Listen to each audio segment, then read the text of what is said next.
vadiwa vateereri tadzoka zvekare nechimwe chirongwa chema-singles and searching. So pandinoverenga ma-messages, kana kuri kunzi ukanzwa message yemunhu anenge achitsvaka kufambidzana naye kana uchida kuconnectwa kumunhu iyeye, do not hesitate, come to my inbox and I will connect you. Let me read the first message. Anzi makadiko mukoma, inini ndiri mudzimai ane makore 35, ndine vana vangu vatatu. Ndiri kutsvakawo wekufambidzana naye ane makore 35 kusvika pa40, asingaputi fodya oro kunwa doro. Inini ndiri muPretoria.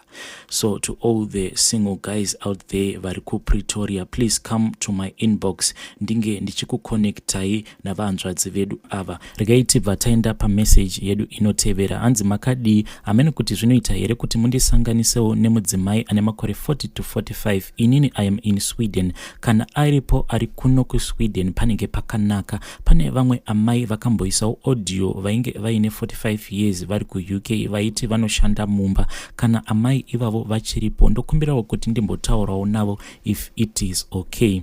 So ladies who are abroad, kana kuri kunzi you want this single man, he says that he is 50 years old, please come to my inbox so that I can connect you with him. Regai tibva taenda panya yedu inotevera. Anzi hello mukomanashi, ndinotenda nechirongwa chenyu. I do follow up zvakanyanya. Ndaikumbirawo namba dzemusikana ari kuUSA anoti ane makore 20 ari kuda murume ari serious. Also kana paine umwe ari kunze ari overseas again ari serious ari kuda zvemba, ndibatei. Inini I am 45 years old. Currently ndiri muZimbabwe, but I'll be going back end of April to the United States of America.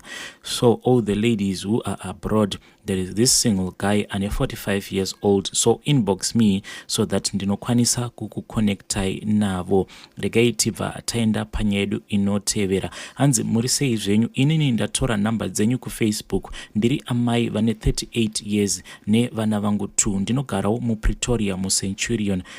Can you please connect me with anyone? So to all the guys out there vari muPretoria, manyai muiye so that I can connect you ne this single lady.